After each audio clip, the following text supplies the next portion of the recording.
I don't know. I actually think I'm getting a bit burnt out on Pathfinder in general, to be honest. Yeah, that's why we need I just Starfinder. find their APs are just getting so samey. Monotonous. They have it down to a formula at this point, and they are not innovating in any way, shape, or form. And I think with that, we should probably just jump right into it before we start complaining some more. Well, part of it is the complaining. The other part is appreciating why we're complaining. So, gentlemen, why don't you introduce yourselves and tell me where you can find your stuff and where you're located? I am Nick Turek. I have a YouTube channel that goes by the same name. At the moment, I do not have much going on there, but I would expect some more reviews of BattleZoo products coming in the next months or so. Cool, go on. You go next. All right. I am Iron Bear Jones. You can find, when I decide to not be lazy, things on my blog, ironbeargames.wordpress.com. Currently working on a 5th level adventure thingy that I'm probably going to post there first. Also on Blue Sky under ironbearjones.bsky.social. Cool. Diceknights or Shane or Dice Bear, I guess, to fit in with your bear theme you've got going on. Oh, you can't really find me anywhere. I'm just a voice from the void. I should really get more organized with social media. You should. But I just like talking about this stuff. I guess I'm a pro GM, so I run games. You can find me on Start Playing Games under Diceknights, I believe. I haven't come equipped with URLs or anything like that. Yeah, that's how I roll. So, as a professional DM, what do you enjoy bringing to your players the most from these paid modules? Tell us honestly, what is the thing you enjoy most about the paid modules? If I'm being really honest, probably nothing at the moment. No. I like the I like the overall story. Okay. But I also tinker, right? So I usually do all my own tokens, my own maps. I source my own music. I change up the story because I just find the links between the 3 individual books are always so tenuous. Oh yes. So there's a lot of work that goes into my games. For example, this one with the Aslanti engine, that needs to continue right through because it's made such a big deal in book 1, right? Then I have to find, Essence Forges. Yeah, so each book introduces something and then just drops it, right? Like even in the first book, the I can't remember what it's called, the jellyfish monster thing that you can befriend. Yes, the demigod. And then it's just kind of a dangling plot thread, right? So I enjoy tying all that together. Like I enjoy trying to find ways. Like in this one, for example, I'd have to do a lot of work to make the mega dungeon feel more mega dungeony with multiple access routes instead of a very linear, basically a hallway with side rooms. That was okay. So I don't know if you watched our last session, but that was the biggest thing that I complained about. Was this is not a mega dungeon. A mega dungeon is exactly what you said. There's 4 ways to get down on every floor, and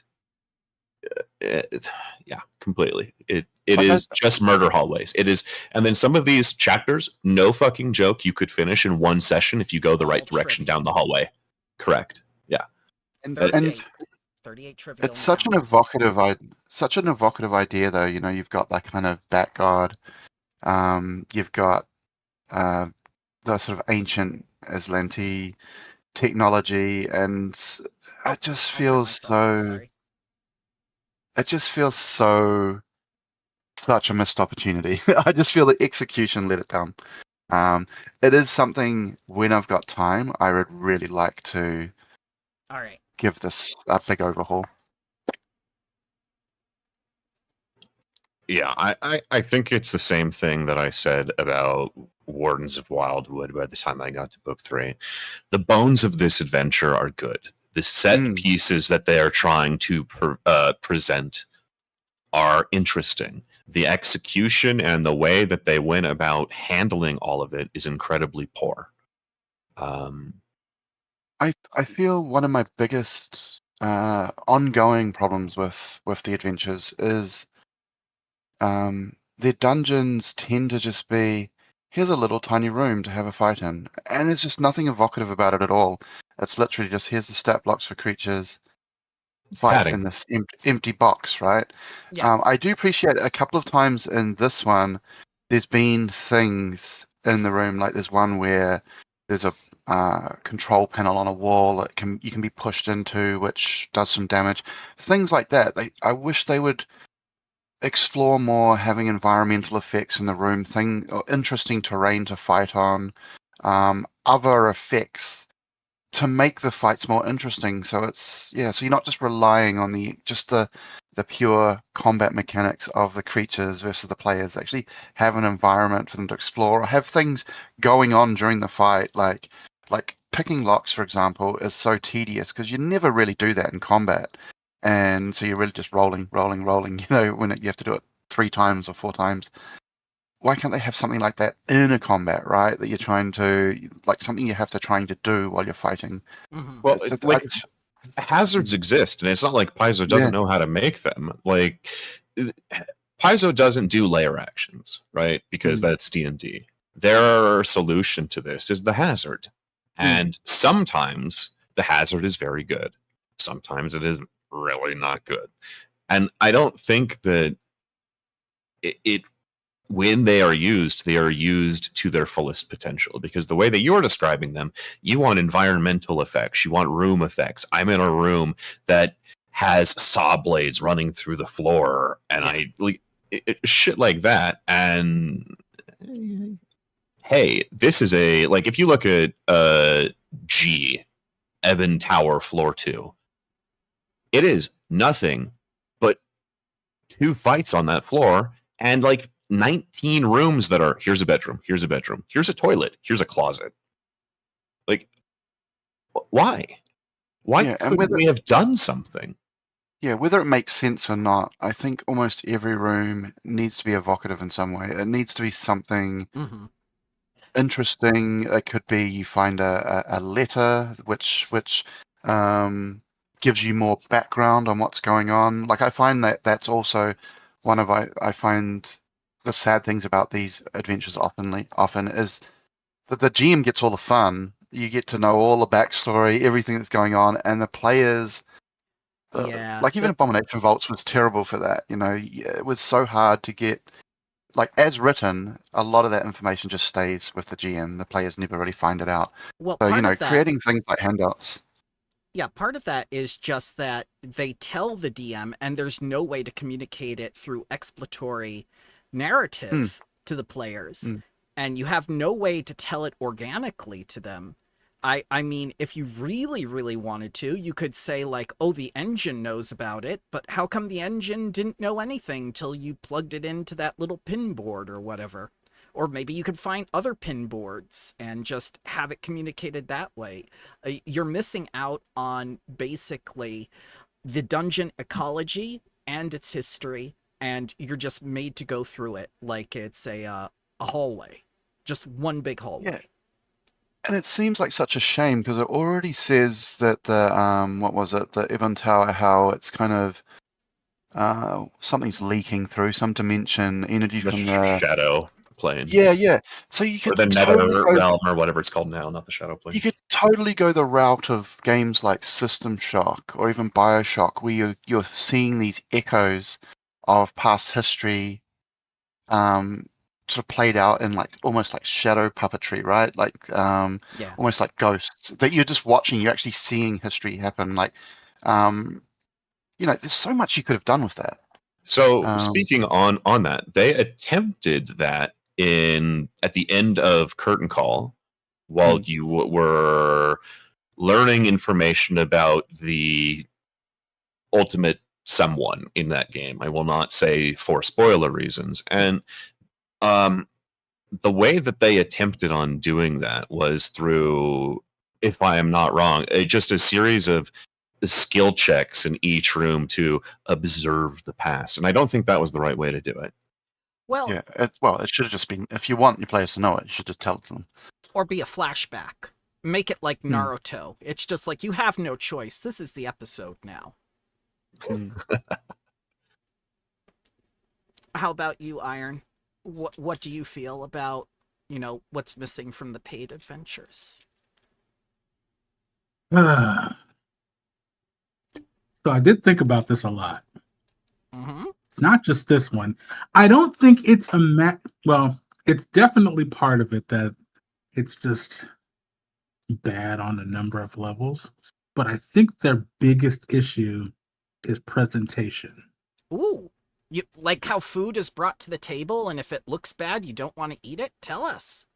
Listen, so so I don't know if anybody's familiar with Eddie Murphy, but in his Raw special, he says, "Hey, if you throw somebody a cracker and they're starving, they're gonna think that cracker is the greatest thing they've ever tasted." Yeah. We're trained to expect nothing. But after you had like a couple of years of the same crackers, becomes an issue. Mm-hmm. Mm-hmm.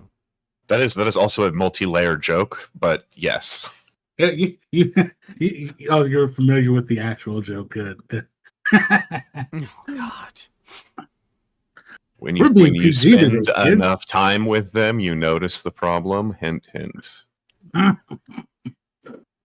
But it's like the whole thing that we talk about with like the subsystems. Yes. It's not.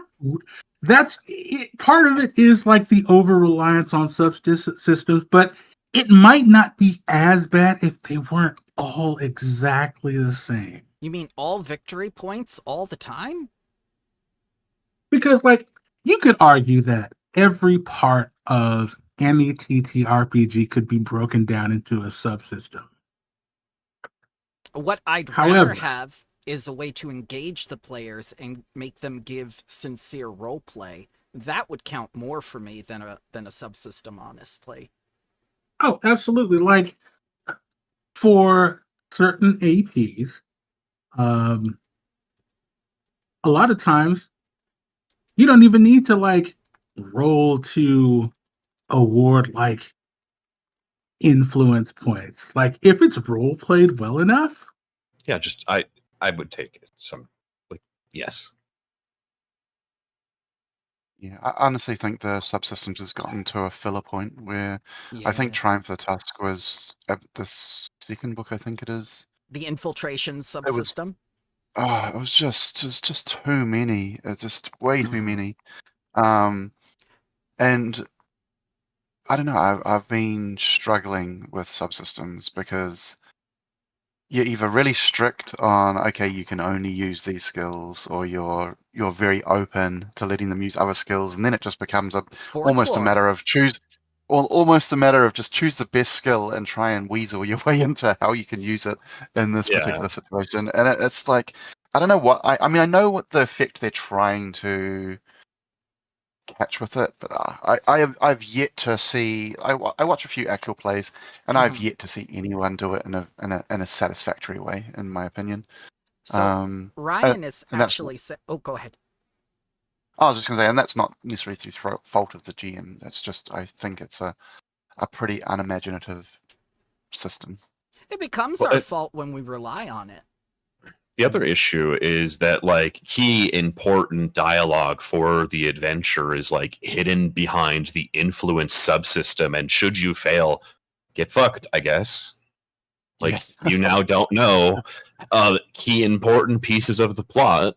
Like, okay. Yeah, that is so true, and so often it's like, well, okay, they have to pass this, and if they have to pass it to get this information, why are we even doing it? It's better when the system just gives you an extra bonus. Maybe you get a bit more information on top of what you need if you succeed at it. And if you fail at it, maybe you get the bare minimum with a complication. But no, it's the old Call of Cthulhu issue where, you know, some of those adventures used to have critical information locked behind single skill rolls. So if you failed to spot hidden, you know, it was just okay. The adventure grinds to a halt. Mm. Well, thankfully, for this adventure, the thing that we actually need to know is hidden in the research subsystem. And guess what? There are no checks, children, but you have to do downtime for 3 days straight in order to get the necessary information from the research subsystem. No checks, no nothing, but the entire adventure grinds to a halt for 3 days in order for you to learn about the Quietus beam. And we're definitely not on a time crunch of an impending doom of any sort, and the players would feel guilty for attempting or wanting to spend that downtime and may choose to push forward without the information instead. You know who would really help for this research subsystem? A certain lizard folk astrologer who is basically built for this and could discern everything we needed to know. If only we knew of such an astrologer to help us, who is interested in such research. To Fred, you say? Well, not yet. Not yet.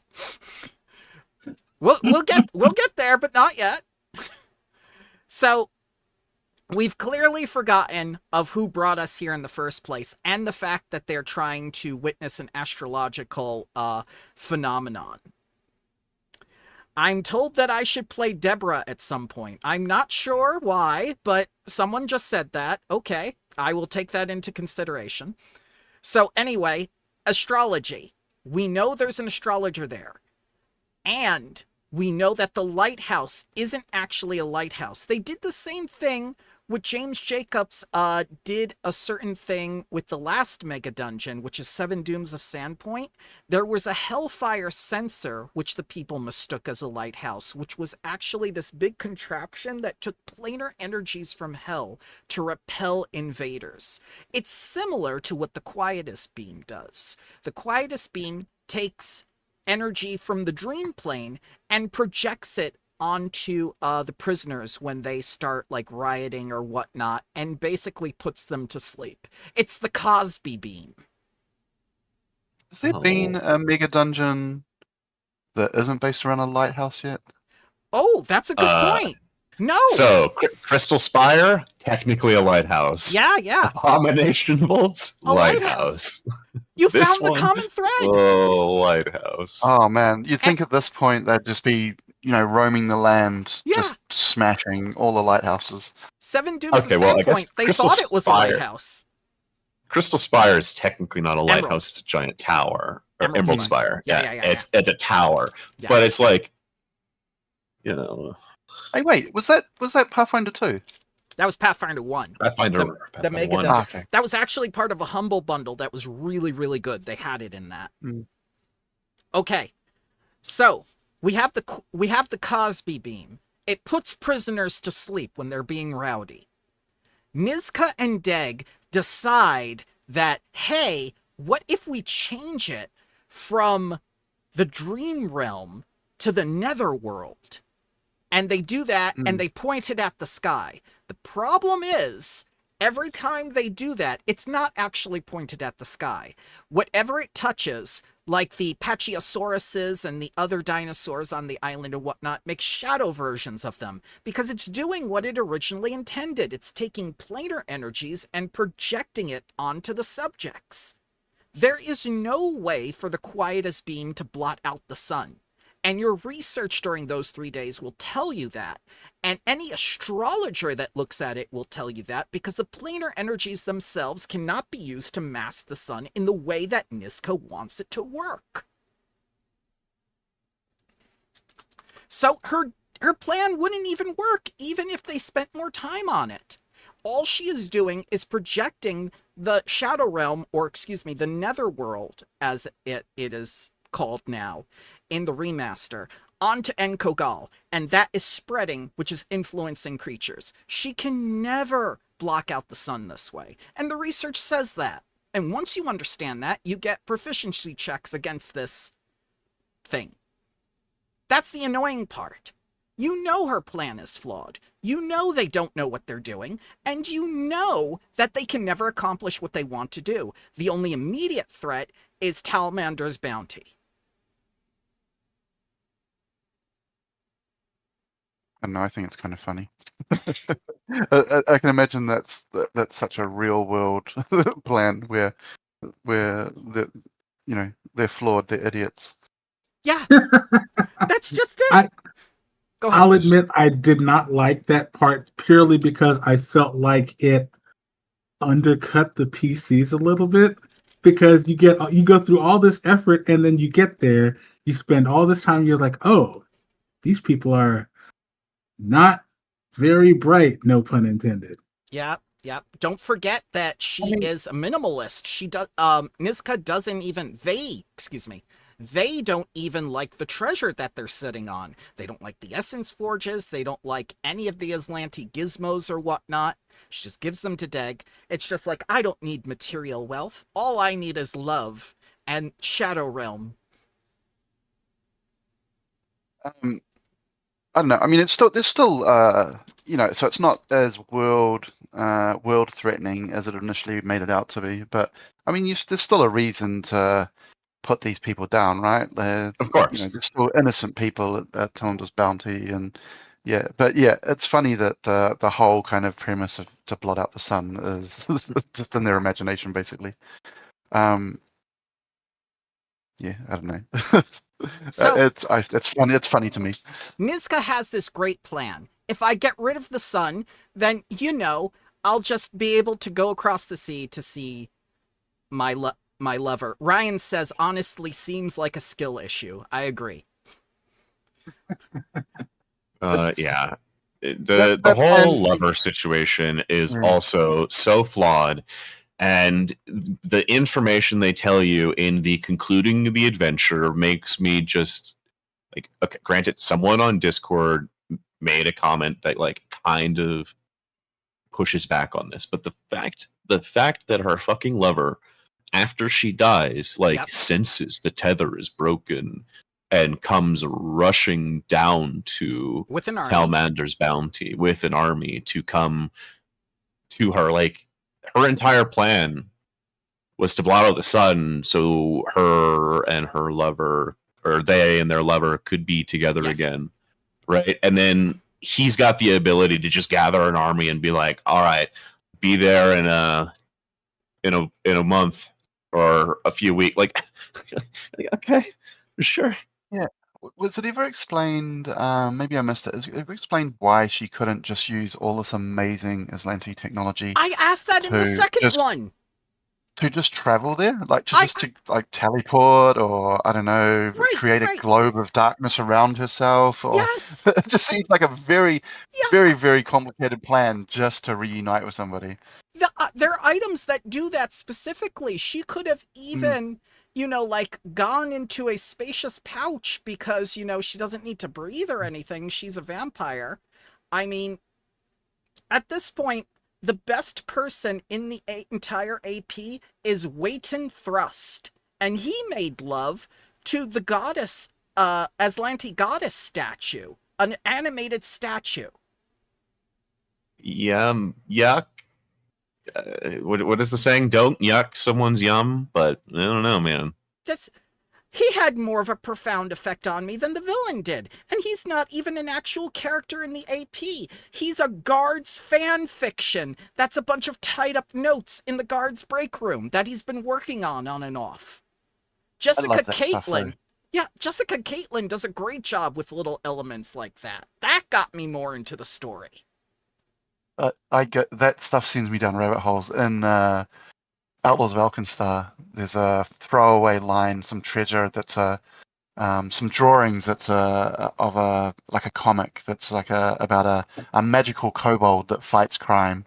And so I went and created a 10-issue comic book series with a full rogues gallery, lore about what was he ended up calling Nightscale or something. This kobold that's kind of like Batman. And then I sprinkle the comics all through the Batman. books. It was Nightwing. It was supposed to be Nightwing, right? Yeah, yeah. But yeah, I love that stuff. That's the sort of stuff. When you say what value do I get out of these, it's the cool little ideas that I can grab and expand on. Yeah. So here is my bigger question for these. Does this book, the problem is we have to look at these as a whole product. Mm. Is this book as itself bad? Yes, it is bad because Kazimots does not give moonflowers to prevent his own people from becoming lycanthropes. Nin does not send people off on information gathering quests and then point at them and laugh and go, haha, you were flawed from the beginning. Get wrecked, noob. We're supposed to be dealing with the Aslanti goddess of, like, knowledge and stuff. Or, excuse me, the vampire goddess of knowledge and stuff. And it's just like, yeah, this'll work. This'll definitely work. Keep doing this. So, okay. She's a cleric, right? Niska. I think, again, this really harkens back to these being siloed projects that are not connected together with each other. Like, why are we doing a new vampire god? Like, I know Kazimot's not really a vampire god, but, like, where's he? What's, like... He was in the first book, and then he I know. stopped mattering. I know. And then the second book is just like, here's a prison. Yep. Here's a farm. Oh. Here's one level that you could finish in one session. And you're like, what the fuck is this? You can go back to the there's only like prison. 12. Yeah, I think I counted a couple weeks ago. Yep. There's like under 20 vampire encounters in the entire thing. 80% of the fucking adventure is low or trivial encounters. In the third book, there is a passageway to go back down to the underprison. So there is technically one passageway back to a section of the mega dungeon, which we thought was originally sealed off.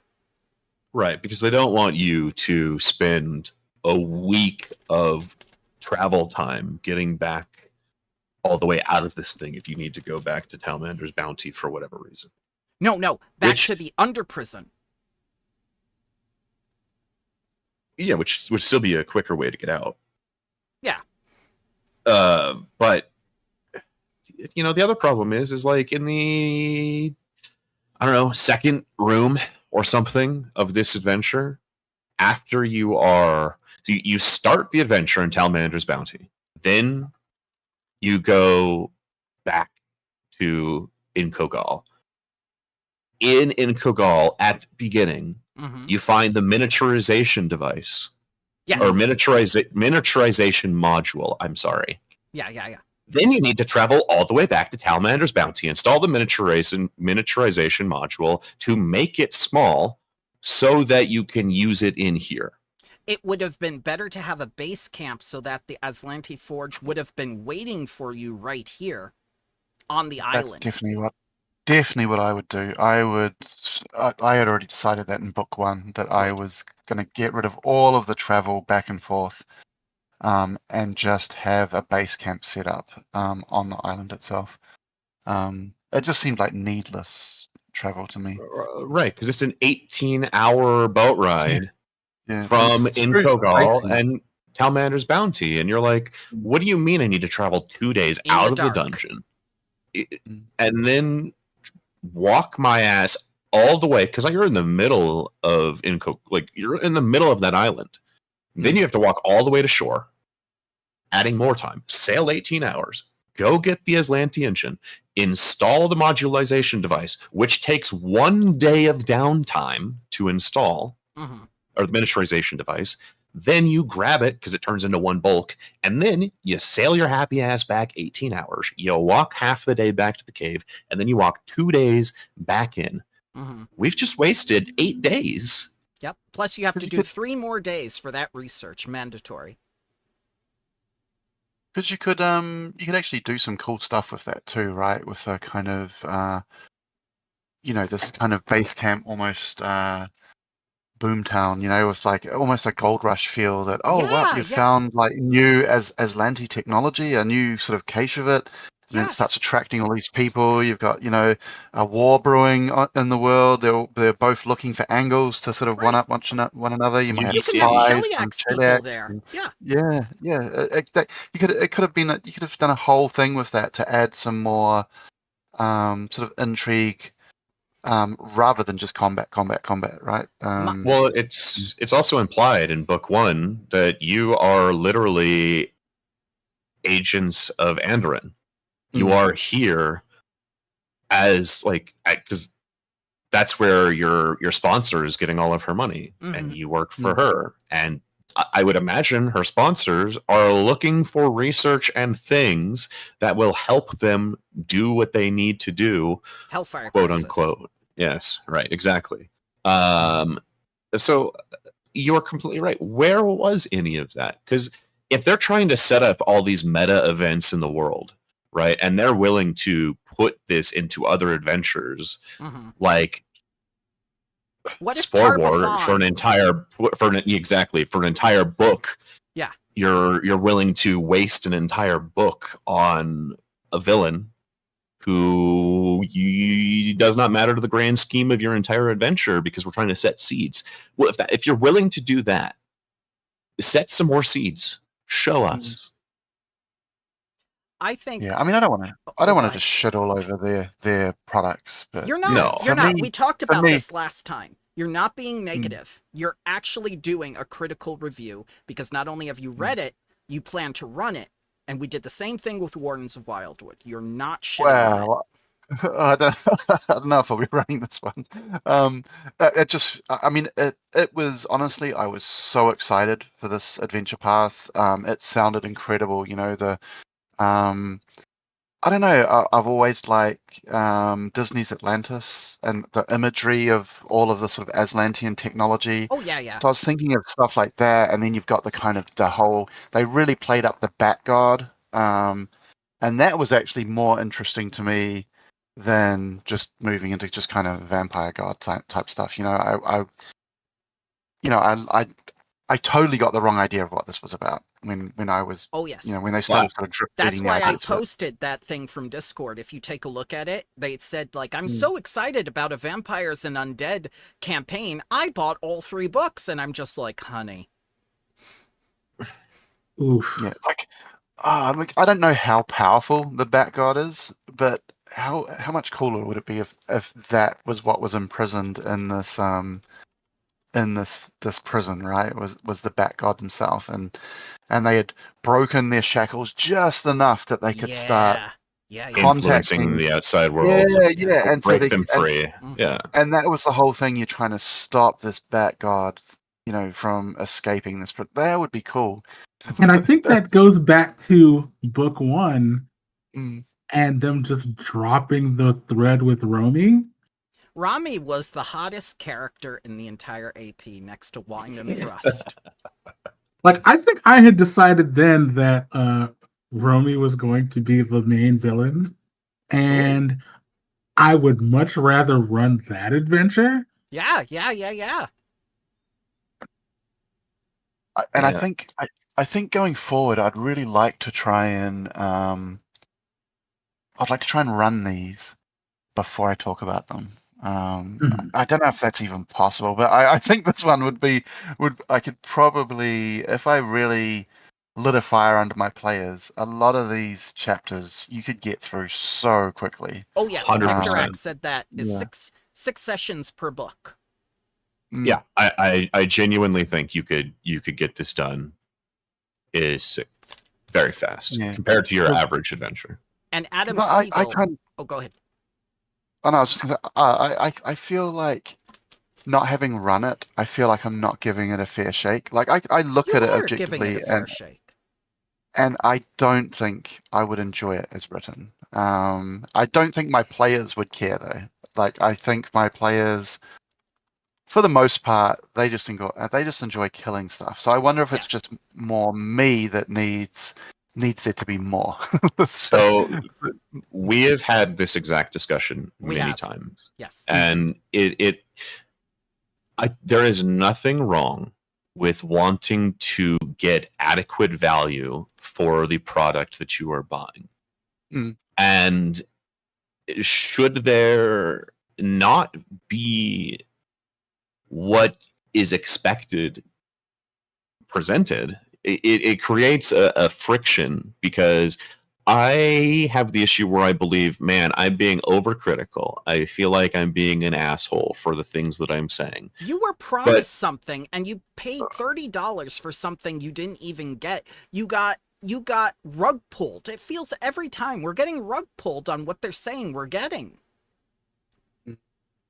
Well, And it's difficult because the company is both very generous, and like you look at, Archives of Nethys, you look at how free they are with their material being put on, say, Foundry, that you don't have to pay all of this money for all of their rule system. But then I look at the APs and I'm kind of like, okay, I like to have a paper copy because I enjoy reading an actual book, so I buy the book. Then I have to pay again for the PDF. Then I have to pay again for the module. And Demiplane. And so once you add all, I'm not messing with Demiplane. After I've paid for those three things, this one book is, I don't know, it's just too much for what I get out of it because I change so much. That's fair. That's a fair assessment for the price point. That's making a good statement. That's not shitting on it. I'm I very, think it's also... very... Okay, for it. Sorry, go ahead. I was just saying I'm very, very interested to see what happens with Gatewalkers, the new book. The United one? Yeah, like Haujin Yeah, and the Abomination book, yeah.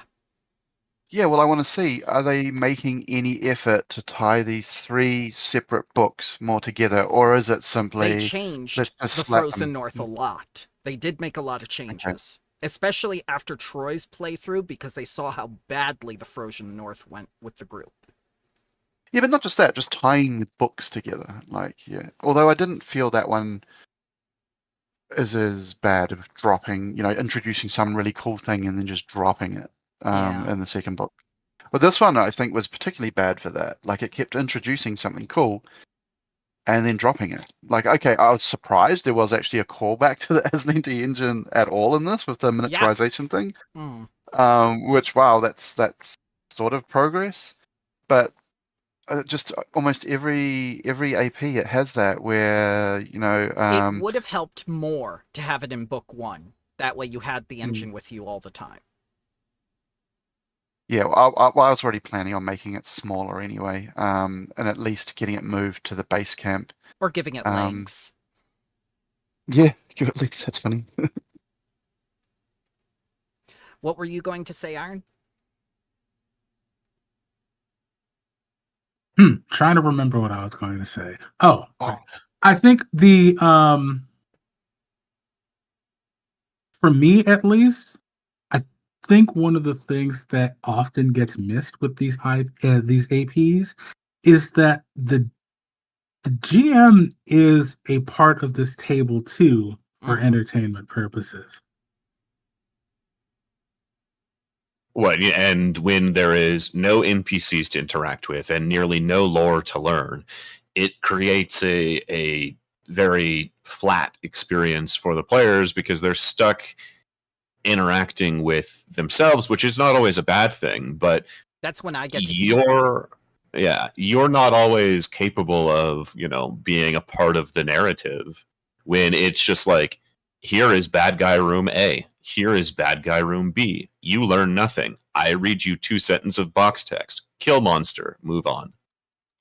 Yeah, it's basically the beginner box. Like, no. And this adventure it could have been so much better, right? Again, you've got ancient Aslanti technology. Every room could have had something interesting in it. Some weird machine, or it's someone crazy. Frozen in time that you could let out that can help you in your endeavors, or someone you think is a good person, you let them out and there's this epic encounter and they start using Aslanti tech all over the place, turning machines on. Like, so much potential. So tell You me. can even have recordings, like recording devices and Oh no, stuff. not audio logs. Don't do the audio log crap with me. Audio logs are awesome. Come on, man. You can actually do proper audio logs nowadays with all the AI technology. My players would start eating audio logs in my Starfinder game. They would not take that from me. I don't mind them. As long as if they're, in my opinion, I think as sad as it is, it's a good way to get expositional dialogue out, and it gives the players a choice to be like, do we want to play this or not? I don't know. Okay, Well, we'll play it. in my Sky King Tomb game, I had audio logs from, what was her name, Thena. I don't know if you're familiar with it. I did Sky Kings. Yeah. So I had, because there's a whole sort of backstory with her experimenting, using the pommel gem of the dagger as like a soul gem for a construct. So I did several audio logs that could be found in the sort of around that kind of general area, that pieced together kind of a story of what she was up to. And yeah, I did them all properly with like her actually recording them. So there was sort of background of background noise of being in a lab, and I used AI to do a voice. I typed out the scripts, and they were That's actual nice. items they could find and click play on and actually listen to the audio log. And yeah, they loved it. It was like the highlight. And I was going to do the same for Abomination Vaults in my rerun for Volok. I'm going to actually have big sort of brass discs that are almost like records. That I'm going to have like at the start. I replaced the mitflits with kobolds. I'm going to have one of them using one as a shield, and they're going to find it and go, what the hell is this? Yeah, and just it's a cool way to get that backstory out there, rather than me reading something. They can actually find the item. If they go into item, they can press play on it, and it will play. Well, once they find the playing device, which is in his lab, they're going to have all these records that they can listen to. It's So yeah, I don't know. I would like all of you to tell me one thing about a major villain in this AP. His name is Dag. What do we know about Dag, and why was he important to have with Niska at all? Could Niska have done this without him? Is basically my question. I mean, probably. It just felt like a justification to use Darrow throughout the adventure, because they didn't want it to be vampires all the way down. Okay. And they needed a justification to like continue a plot thread of a powerful Darrow who is like teaming up with and explains why they're all here and on her side. I mean, that's the only justification I really have for his existence. Well, tell me why he's powerful. He's high level. Yeah, I mean, it might be mentioned in here. I don't recall. The last time I read this was about two weeks ago. But he's a major villain. He's one of the end villains. There's got to be something that's stuck in your memory about him. I mean, we know who Niska is. She's the Strigoi Italian vampire. I just remember he's got crazy hair. That's it. He does have like Dragon Ball Z hair. Something substantial about why he's powerful. Something. Can we remember anything about this villain? He apparently uses like an Aslanti gun that he found and repurposed. That's about it. Okay, that's one thing. Another. He's a Darrow? No, that's not why he's... Go ahead. Is your point that there's not really a strong reason for him to be there? It's more than that. It's that he could have had a transitory role, and we could replace Dag with basically anyone at this point. We could replace him with Rami. Yeah. Rami had more of a personality and purpose than Dag.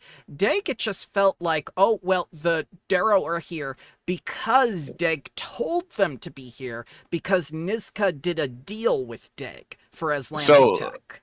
So let's harken back to what you just said. Let's say that it was Romy. Okay. Then you have created an intriguing plot where the lycanthropes and the vampires are working together Yes. for similar but different goals. Yes. Go back to what Diceknights said. What if Azimuth is trapped here? That is his reason for teaming up with Niska. Right? And then you combine these two stories together without dropping the plot point of book 1 where it says he walks off into the sunset, it becomes a half vampire and is never seen again.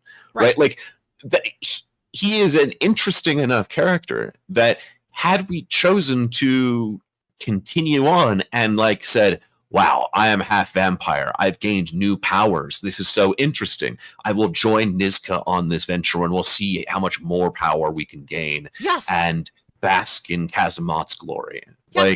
And best of all, you're opening a portal to the netherworld and turning things into shadow monsters. Kazimoth must be eating that up because now he can send more things to you and he gives rewards to his minions. He has a dagger and everything from him. We established that. Right. So like these are things that on a pass through would get fixed by like a GM if you're willing to do all of that. But I think you are correct. And I think it's just like, oh, we needed some monsters. But weren't Darrow also in Cobalt Press's what was it called? Is it Empire of Ghouls? Yes, weren't the Darrow in that as well? The Darrow were in that as well, and they worshipped Kazimoth, and they were also in an underground complex, which is strangely like what we were doing with the Underpalace. Yep.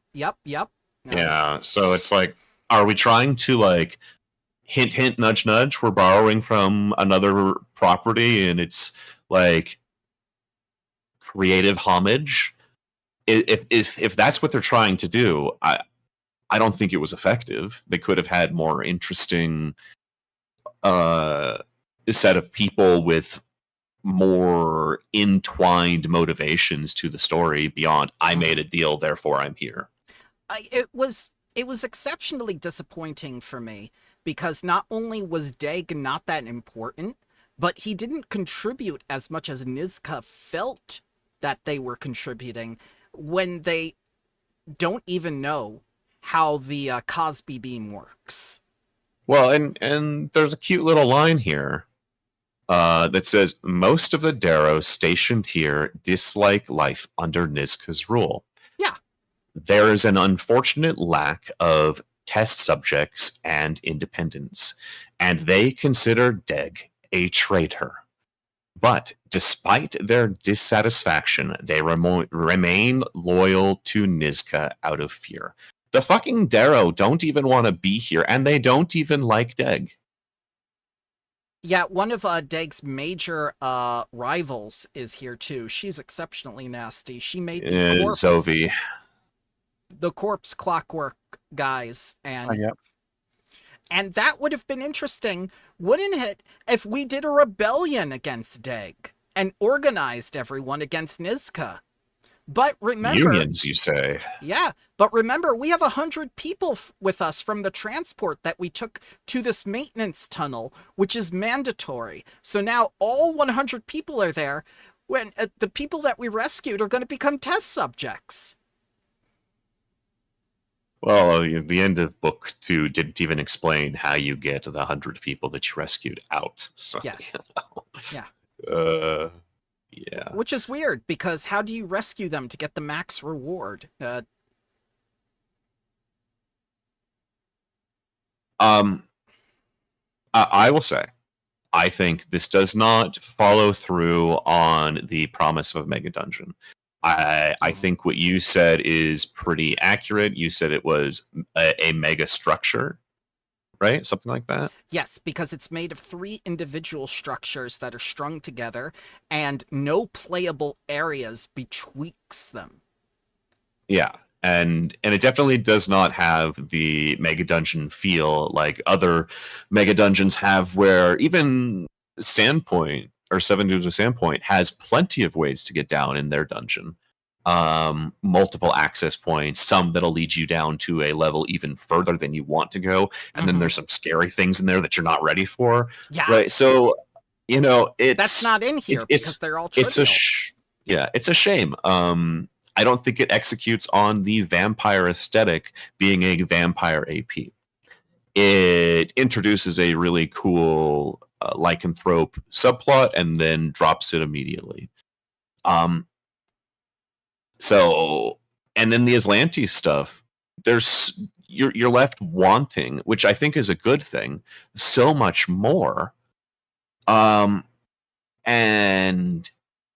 you have this awesome ancient facility filled with technology that's never been seen or used in millennia. And we're just like, okay, well, I'm going to go over there. Okay. And your ending is not satisfying. And then learning that he could have traveled across the sea at any time. At any time because she's awake and he can now sense their connection again. Right. And the two rune lords that are after him basically say like, he's gone. Because he is fighting two rune lords.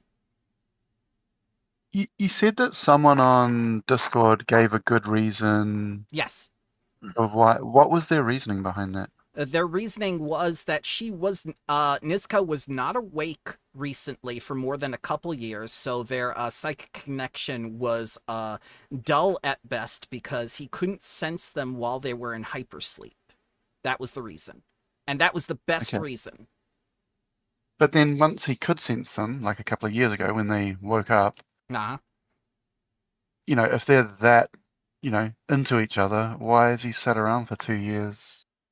Like, yeah, I mean that was what I was saying. Like because the way that the two rune lords that he's fighting, he's busy. Yeah, he's busy. What? Too busy for love? Too busy. Well, okay. In the concluding adventure, he disappears out, gathers an army, and travels down here. Yes. Right. Yeah. So he's clearly capable, whether or not he's fighting rune lords. Yeah, and he's only motivated when they die, as the psychic reverberations inform him of her death.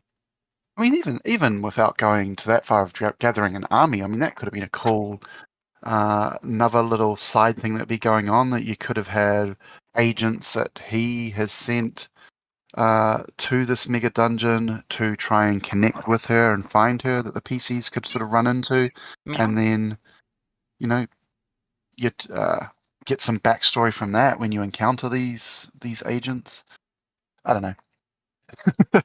Just again, there's a really cool framework here, which unfortunately it seems to be the running problem with the which is a really cool framework. Perhaps it's page count limitation. Perhaps it's I don't think it is siloed. Page count. I don't think it is page count because Jessica Caitlin, James Jacobs, and Luis Rosa, they're all very good writers in their own rights. They're at least good at one thing. Why doesn't their one thing shine in this AP? Luis Rosa did Fist of the Ruby Phoenix. We had to get food and water subsystem. I still don't know why. We could have just used subsist and said like, well, let them have light. You could have just done the same thing and let them have food. Because in all three of these books in the AP, it's let them have light. Just let them have food. Don't worry about light. Don't worry about water. Don't worry about food. Focus on the adventure. That's all we needed. Yeah, and it's not really like a exploration, survival. It's sort of choose your theme, right? It's if you're gonna do the whole mega dungeon resource tracking, well, have them track light as well. Why is food, you know, separated out from? Yeah, I don't know. I don't get it. I mean, most GMs don't even track food and water aren't there ion stones that do food and water around your head? Yep. Yes. Why don't we have those? Those are ion stones. And your machine can make them too. So yes. You know. Yes, you could have but James Jacobs didn't bring the Aslanti engine into his book. We leave it behind and instead do an essence forge, which could make aeon stones. Sure, but could make relics and other things like that too. Mm-hmm. Which we can go back for in book 3 now that we know the secret passage down in the caverns and everything. So we have a way of getting those out now. Why aren't you excited? So is anyone here planning on running this out of curiosity? I am. Now that it is the worst AP they have released, my channel does need to run it. Oh, you think it's You're putting I think it is not the worst. Okay. I think it is I wouldn't call it false advertising, but it does not live up to the expectations that were set by the developer when introducing this AP in live streams and talking about it on the forums and correct, which is expanding on. Yes. Which is why James Jacob and the others have this thing called setting expectations from the Office of Managing Expectations. We have this heart talk every time there's an AP released. Yeah, I mean that's my biggest issue with it. It's not that it's bad. It's just not what I expected it to be. Like, I think players playing this would probably still have a good time. Yeah. I don't think so for one reason. Okay. One reason only. 80% of the fights in this AP are low or trivial. The other 15% is moderate, and the last 5% is severe.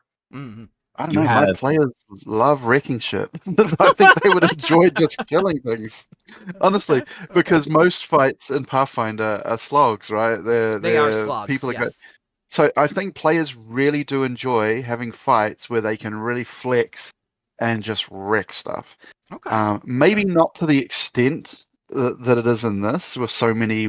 I mean, but it's very easy to make an encounter harder, right? Oh, of course. It takes a minute with adjusting modifiers, eluding enemies, changing things. You can do a whole lot. It's not hard. Yeah, literally in Pathfinder, you can click elite on, I don't know, 2 of the monsters in the encounter, and instantly it's harder. But yeah, I don't know. I just think it would be a serviceable but somewhat boring adventure for me. So I wouldn't run this as it is. I would be bored out of my mind. I'm going to change it that Romney is one of the major villains, and he's also, much more suave than they put him off to be. I don't want him to be a fop like the vampires. I want him to be like actual, lives up to his image. Also, he'll have an ion stone just like his art does, but he doesn't actually have one on his character for some reason, which is like, okay. All right, Iron. Big question. Is this the worst AP they have put out to date? I'm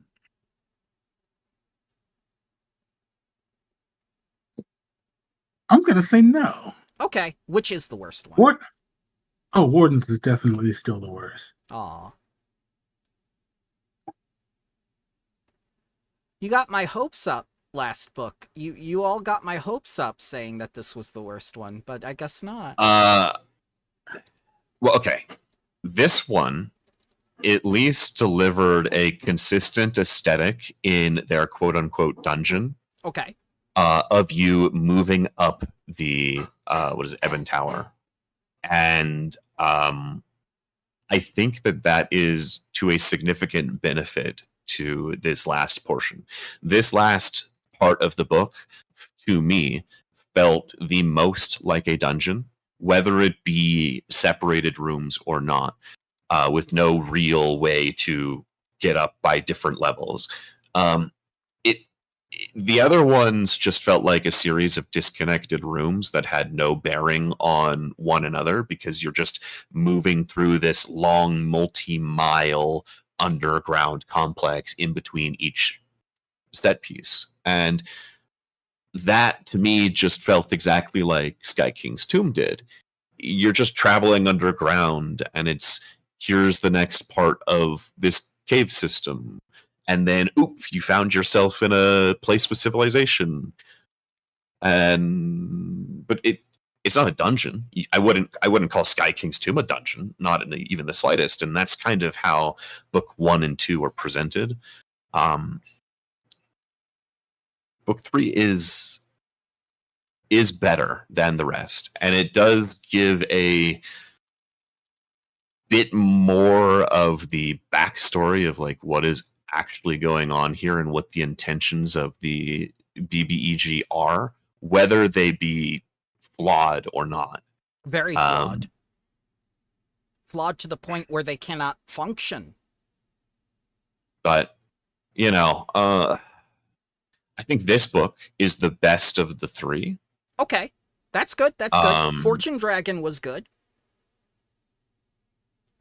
Yeah, I mean, the dragon fight's more interesting than the final fight. Aw.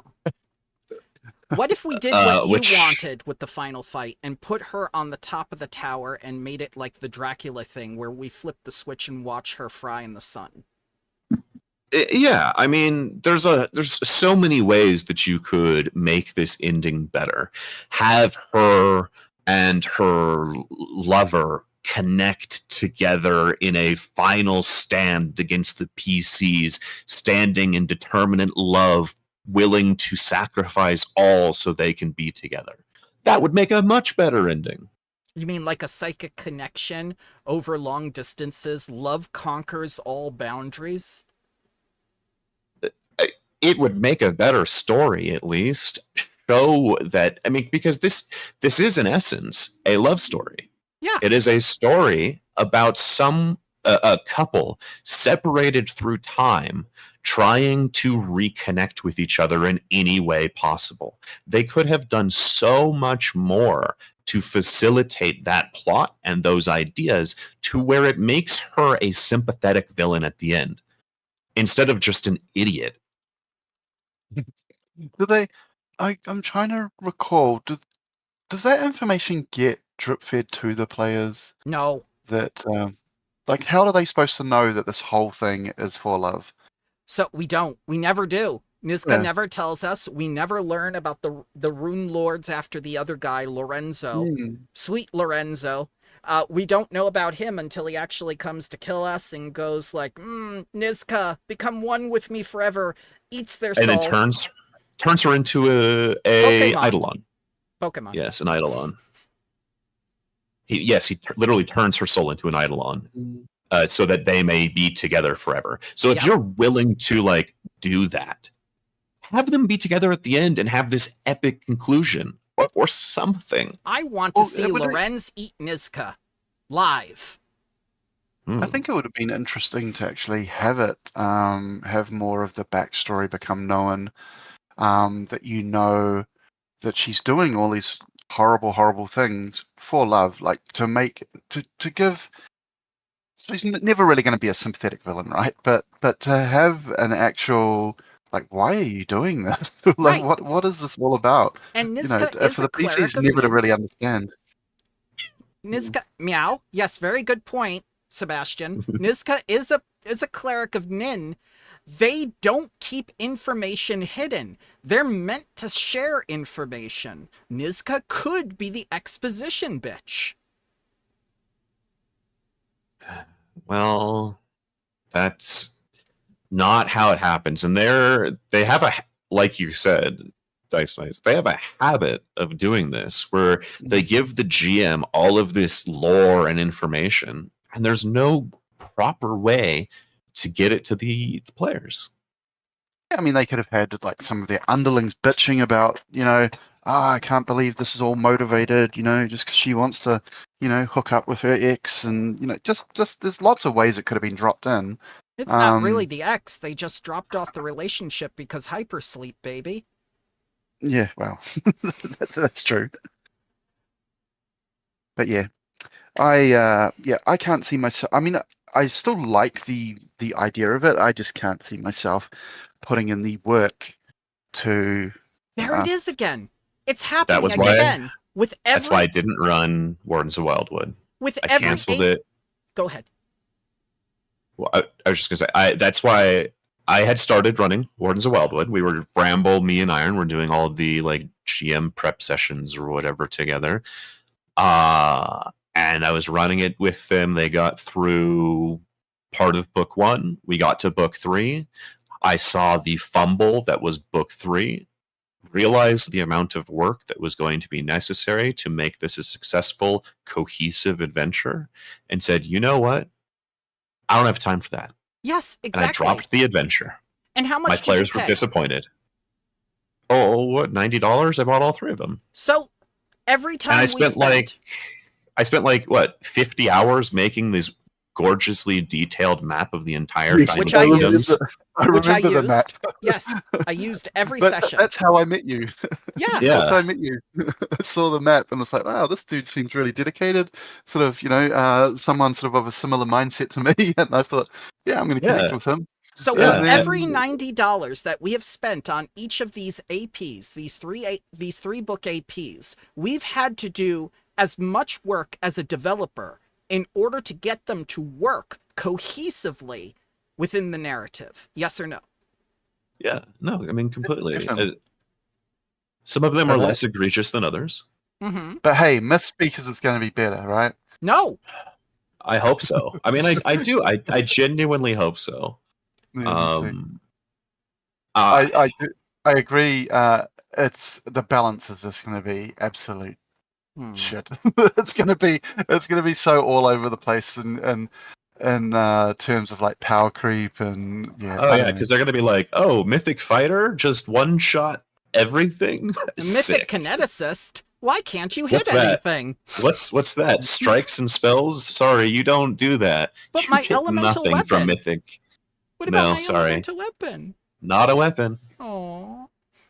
Not a strike. Not a spell. And we haven't fixed it yet. Oh. Yeah, I wish they would actually slow down on bringing out all these new classes and just maybe Yeah. go back and readdress some of these older ones that need some love.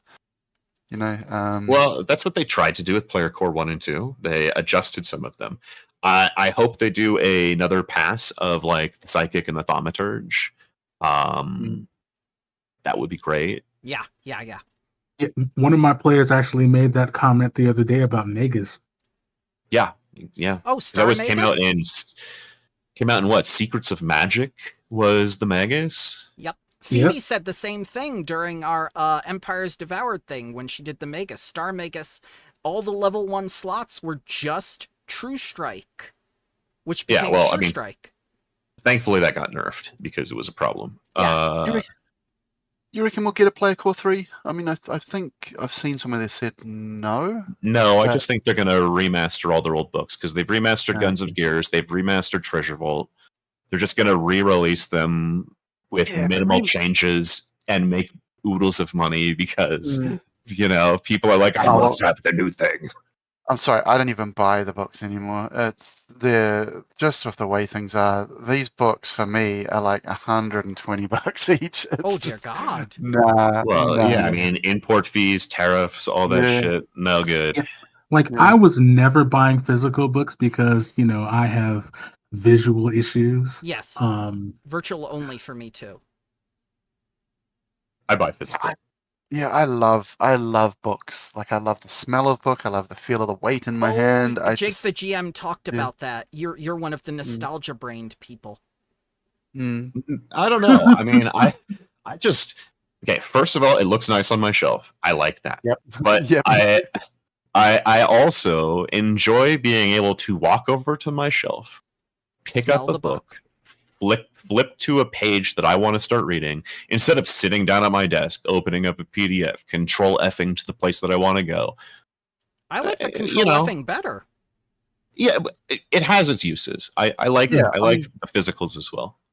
When I'm going to read, I'll read physical. When I'm going to reference, I'll use digital. It's kind of how I use it.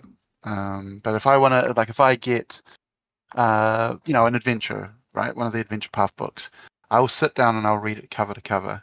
I struggle to do that in PDF because I'm I don't know, ADHD, so and I'm sitting in front of a multimedia machine. so It's the turning of the pages that allows for a knowledgeable, viewable sense of progression while you're reading through it, and you understand that every page turn is moving you past. When you're like scrolling down a page and just reading on a screen, you don't get that same effect. I actually like the scrolling better because then I can just do it continuously. The way you have it on Demiplane when you shared it with me. Oh yeah, Demiplane is great. Just scrolling down chapter by chapter in Demiplane, that makes it so much easier for me. I dislike how physical media takes up space, and I don't want it in the way when I have other things on my desk. So I'm kind of the opposite of you guys. Oh, I never use physical media while I'm playing. It's purely during prep. Like, if I go away, I can go and sit outside in the sun, and I can read a book. Or go and lounge in the lounge and read a book. I don't know. It's different for me, I guess. Anyway, Also, I think we're just going to go back and forth on I like this. No, I like this. It's just as a side point to like mention to the ADHD part of the brain. If I'm sitting in front of my computer, my ADHD brain will be like, I wonder what's on YouTube in the middle of like what I'm doing. We're on because my YouTube. brain is just. We're on YouTube right now. That's what I'm saying. When I try and read a PDF and I'm sitting in front of a multimedia machine, I'll be like reading it while listening to Spotify, and then someone will message me or I'll get an email, or I'll start watching something. Something I'm reading will make me think, oh, that reminds me of that movie I saw. What was that movie? Right. Oh, it was this. I look up the trailer. Oh, I want to watch that. I'm going to torrent that. That's why you have legally. Discipline. This is why we discipline ourselves. ADHD brains don't work like that. Oh, Discipline. I don't know her.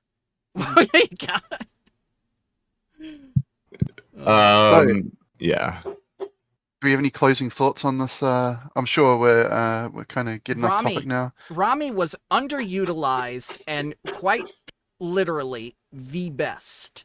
Better than Niska. Rami better than Niska. Rami better than Nalshu.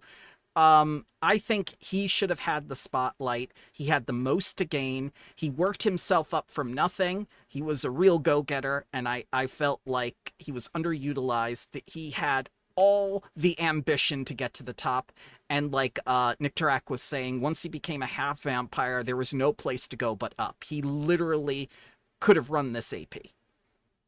You could have had him have the climactic ending, where you sort of enter in and there's Niska there, and then he just kills her. And it's like, no, now you're gonna fight me. Yes. Yeah, takes the power for himself. Exactly. Yeah. The Strigoli. He becomes an Italian vampire. Yeah. An Italian bat vampire. Yes. So you're gonna run this, right? When are you running it? I wouldn't mind watching it. Well, I'm thinking about playing it actually with Quaid, because Quaid is going to run it. So I'll actually be playing in it. Ooh. Yes, I'm going to play my character I've already decided on. When he does run it, I am going to be the werewolf archetype from Howl of the Wild.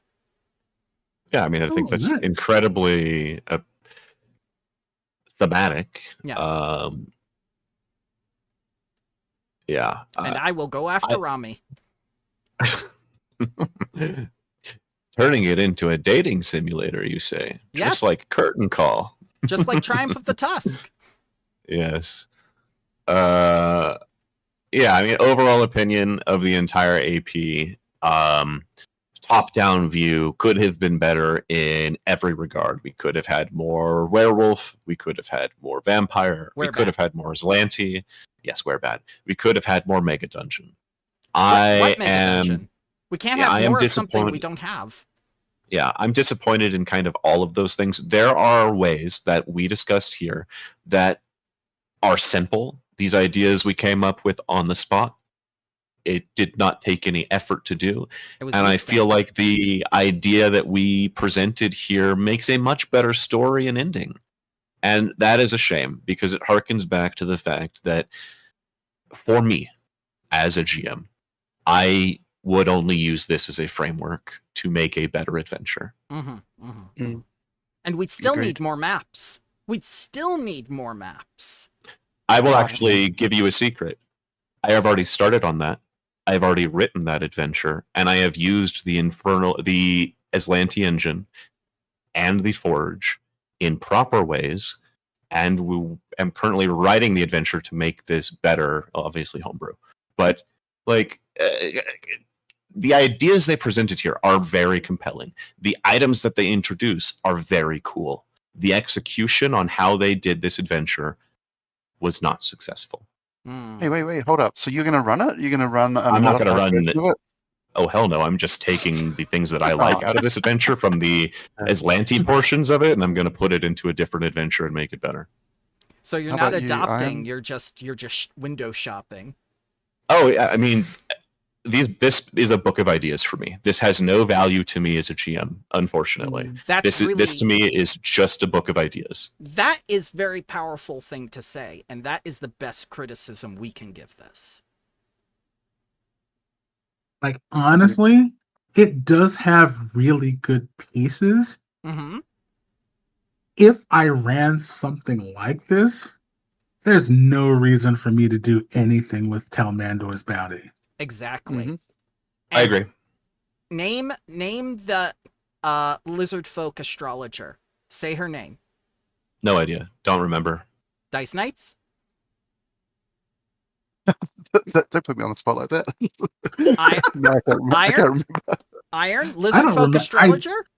I do not remember her name. The I first remember that's the NPC initial we met? NPC, yeah. Yeah, Does yeah. it start with does it start with an N also? No? Okay, see, I You have know no what idea. they should have done? You know how we talked about the first book about having it kind of like almost like a Saving Private Ryan type landing where you land at Talmandor's bounty and the Shadow Rain thing is already happening and it's just Right. they should have decimated Talmandor's bounty and then the refugees moved to then they could have found some Aslanti ruins on this island. Right, and then that they all could get take abducted. shelter in. Yeah, there's that too. And they all get taken at once, and Rami's like, oh wow, I got a lot of them this time. Niska will be happy. Yeah, on that minor note, there's over 100 people that have been kidnapped from Talmander's bounty imprisoned. The Yes. town is of 700 people, and they're like Yes. barely concerned. What?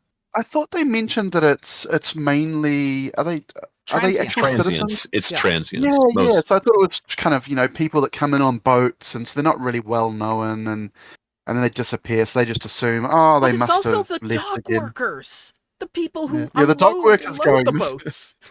Yeah, them going missing should be noticed. But Oh the my transients I can kind of understand. And if you're smart, that's who you'd be targeting, right? You'd be targeting the people that aren't going to go missed. Yeah. Yeah, I But mean, yeah, anyway, I wouldn't run this as written. I mean, I could, and I think my players would enjoy it because I don't think they care about that kind of stuff as much as I do. So that's why I feel I'm being overly critical. Because is this a serviceable adventure that players would probably enjoy playing? Yeah, they probably would. But they'd miss out on yes. so much of it. Like you said. Yeah, but I honestly, the players that I've probably played with, I don't know, maybe 50 people at this stage. I'd say the majority of them don't really care as much about the lore. They don't really care as much of, some of them are into role playing, but even then it's on a more immediate level, just role Audible playing with the other gasp. characters.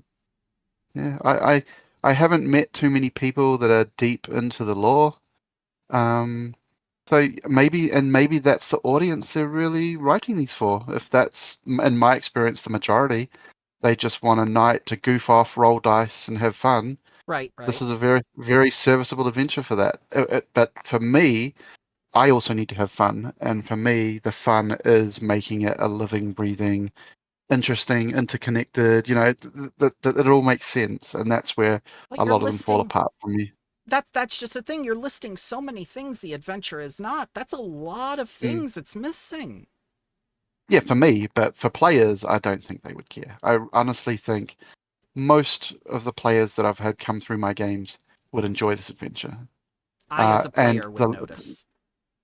Lots of. Oh yeah, but I think you're someone who's a lot more interested in the lore, and and for the story to tie together. Like, I feel most players don't even remember what happened 3 sessions ago. you're correct. You're Yeah. correct. Yeah. For most people, this is their, they've had a long week, they've been working, their life's pretty meh. Monotonous. Yeah, and so this is their 3 hour, my session just 3 hours. This is their 3 hours of escapism where they can goof off with a bunch of people around the table, roll some dice, make some silly voices. They don't care about all the other stuff.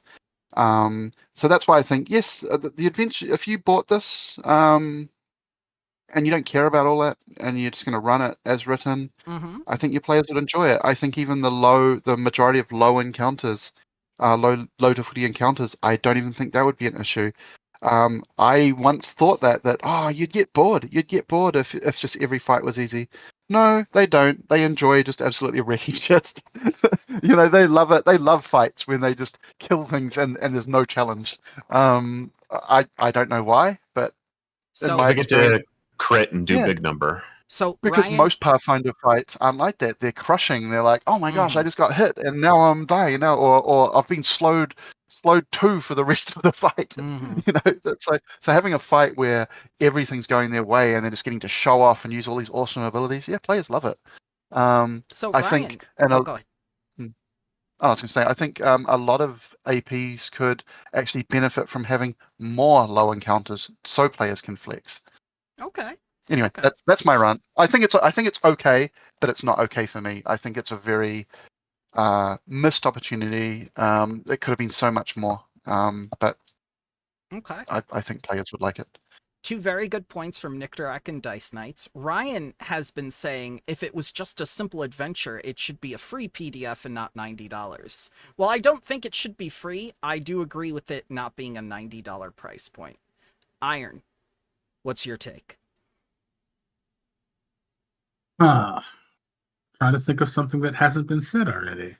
Well, how about this? What was the first thing you thought about this adventure and what you thought it was with Ustalov? Let's go back to that. I wasn't sure about like the minutia of the adventure, but that didn't really matter because the premise of it was vampire adventure. So in my mind, it was very like vampire themed. I don't know if it's just me, but I was thinking something almost like Castlevania-esque when they talked about a mega dungeon. Yep. That would be a really cool concept. Now compare it to what we got. Why did you think we were getting the Castlevania compared to what we have? Like, what's the difference? Where do you stand on this? It's too small. It's Good point. it's entirely too small. They could have done the same thing in Talmandor's Bounty.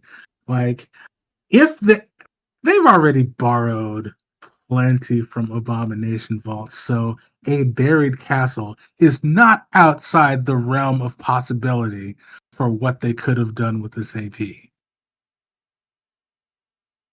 That is another good point. It is very small compared to what we would expect a mega dungeon to be, and to the previously made and published mega adventures. Now for I mean, go I think that like 7 Tools of Sandpoint is much better than this. Like, it's not even comparable.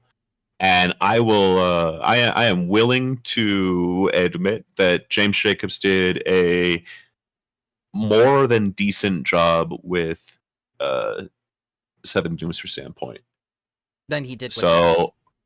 Well, in general, I think he did a good job with that adventure. Okay. And that is presented as a much better experience than this one. All right. So I guess we'll end with Bramble's hot take. It would have been better if we had the vampires from the start. And that goes without saying that they actually came to Talmander's Bounty and made an ultimatum with the town. We're doing this. This is happening. You have this much time to stop us. Like, make your peace. You're all going to become food. Peace out. And they just leave. Nizka just delivers the ultimatum and says, you want to leave, leave now. We don't get any part of establishing Nizka except through that one scene with the pin board, and then they smash it. I keep saying it's she, but it's they. They're non-gender. We needed more Niska to establish her. We needed more Dag.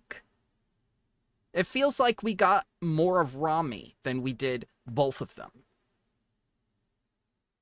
And everything that was in this dungeon is underutilized because Niska is a very I don't want material wealth thing, and that worked against her as a villain, them as a villain.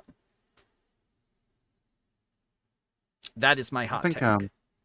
I think in general the APs have always done a terrible job of foreshadowing their main villains.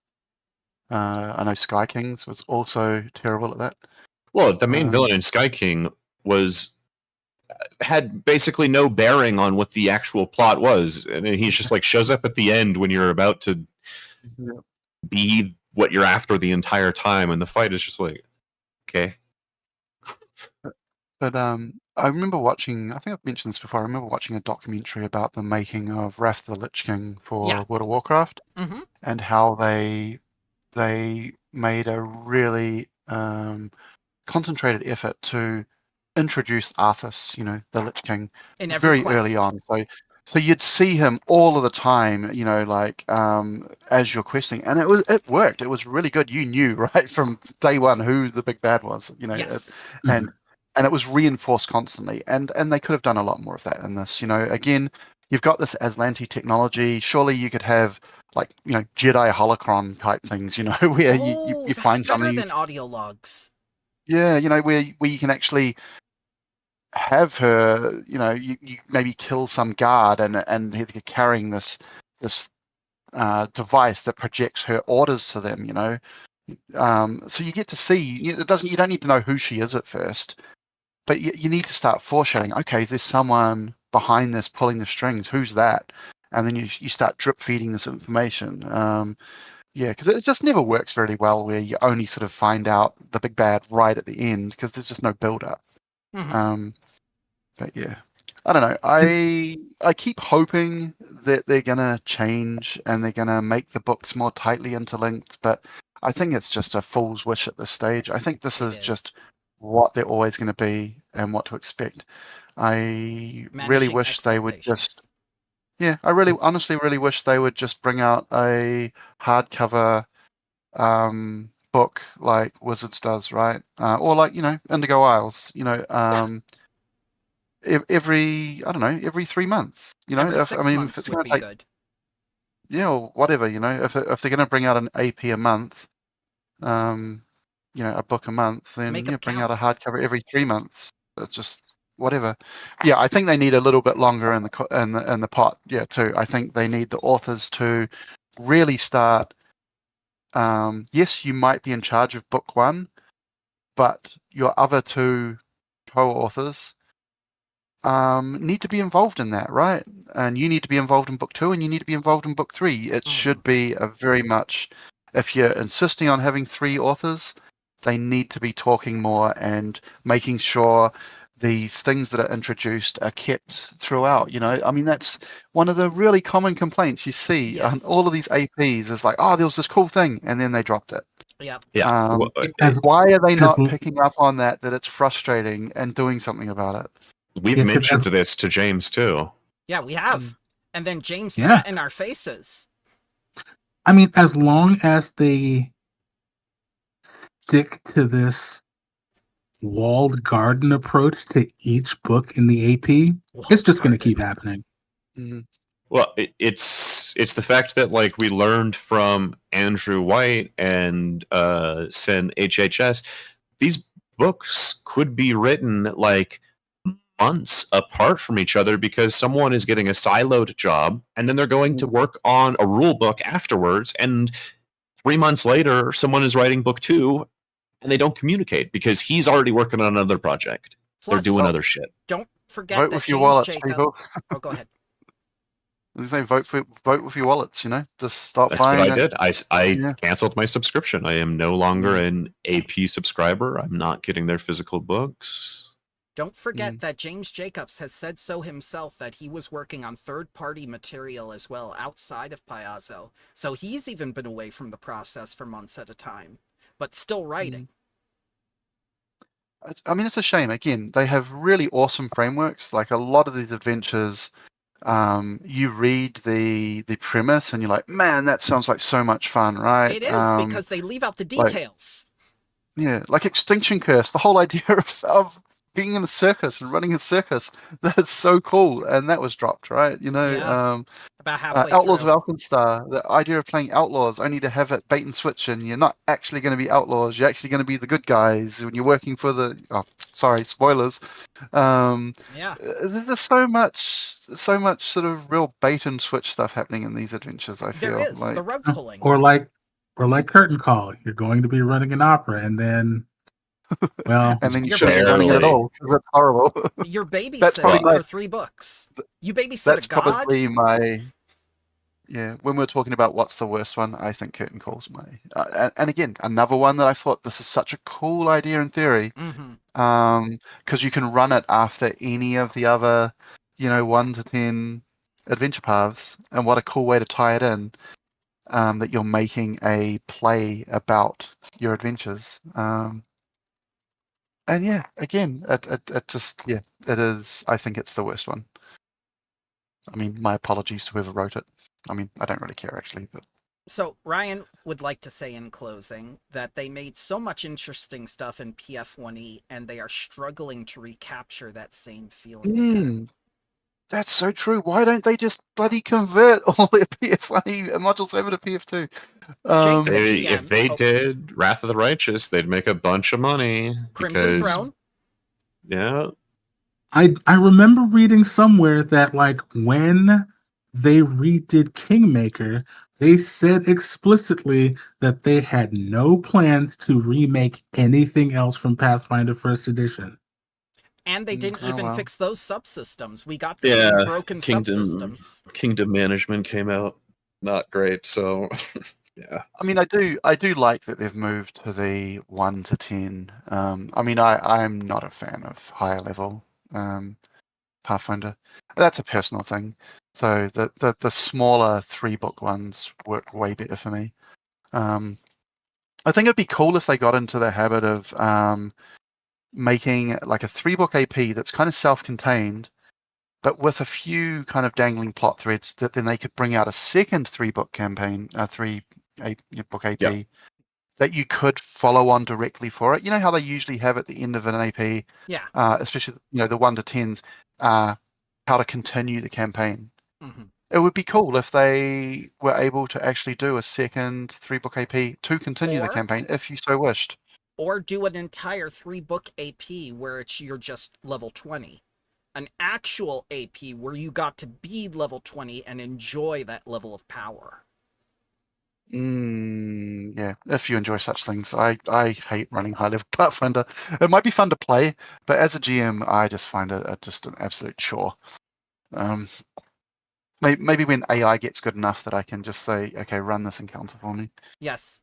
Yeah, AI has actually been a very good tool in helping to run campaigns and in generating tokens and whatnot. I cannot deny it. I've also got songs, which, by the way, tomorrow they're going to hear their theme song for Horizons of the Vast. Yeah, I did my remake of Abomination Vaults. I open it with a song. It's basically a puppet show which I generated. Used a lot of AI generated art of the Rose Guard as marionette puppets, telling Balcora's story, the backstory of Balcora. And I did a whole AI generated song, and it's really awesome. If I can blow my own trumpet there. And then at the end of the song, the curtains literally open, and hey, you're an Otari. It's the Founders Festival. Blah, blah, blah, that's It's a good way to get the story across of who Belcora is before the players even get introduced, because it's not clear what the hell is going on in Abominationables for quite a while. Oh yeah, I did a lot of work on that. So I'm looking forward to running that again. It's probably one of my favorites.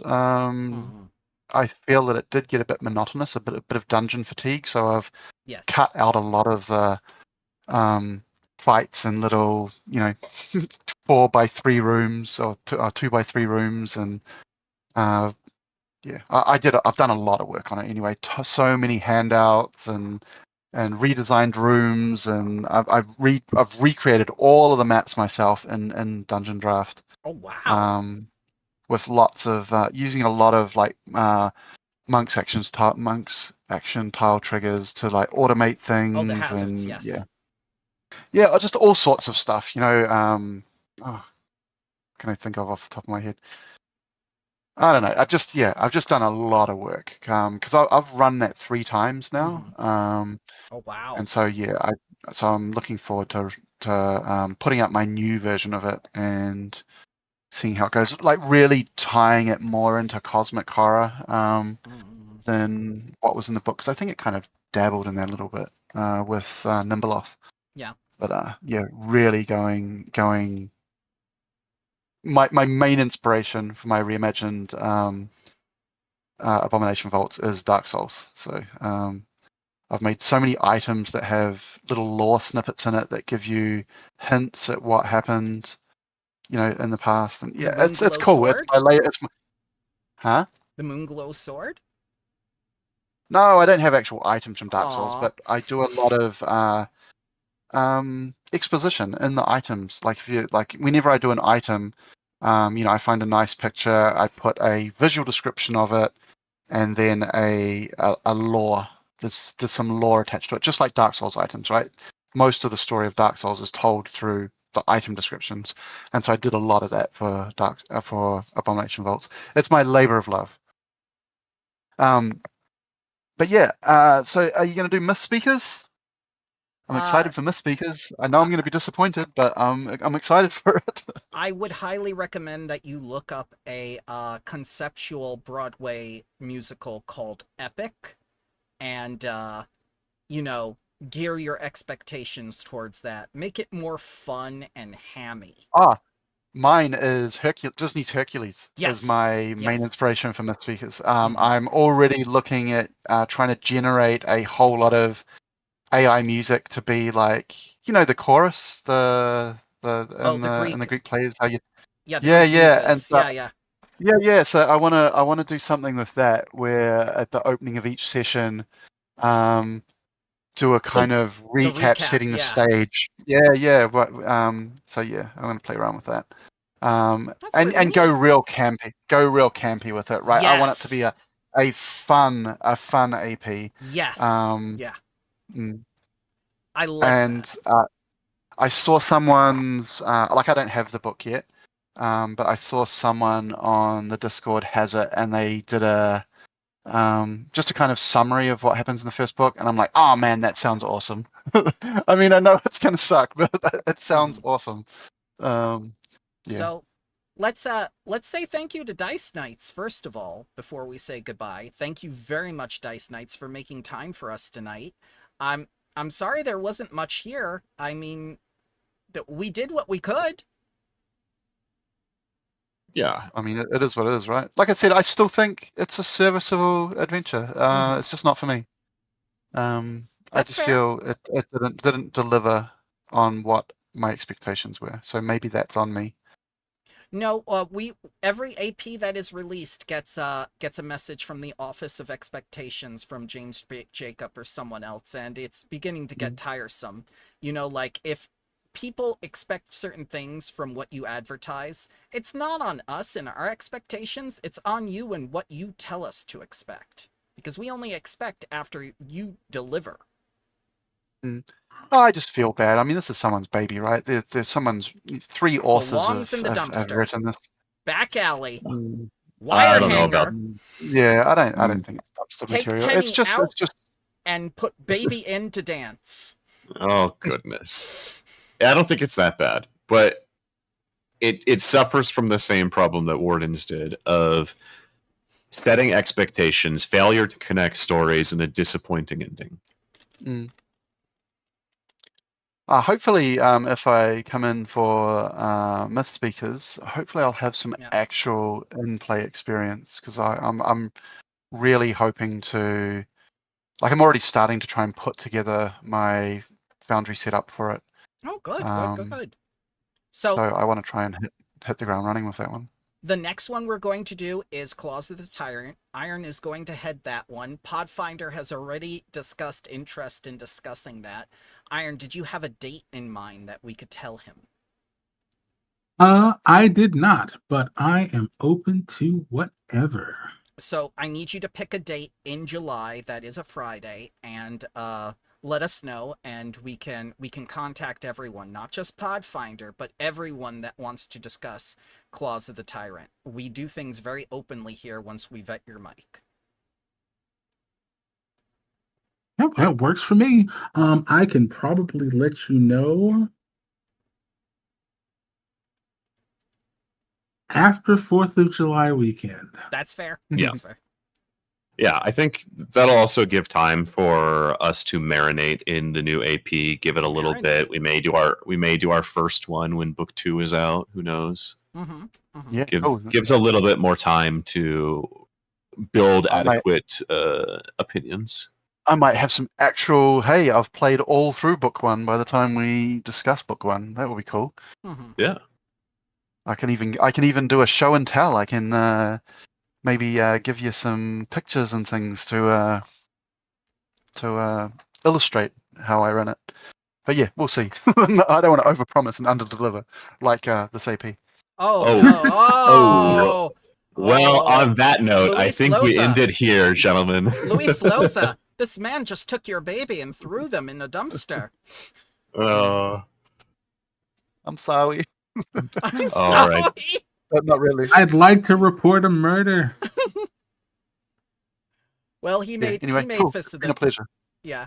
Thank you, sir. It was fun having you on, especially a pro GM. We've never had a pro GM before. Oh, I hate that term, but yeah, whatever. People just pay me money to run games. Well, no. Say goodbye, children. Goodbye, everyone. Have a wonderful week. We'll see you next time for Tarbathon Returns. Tarby. Goodbye, everyone. Goodbye.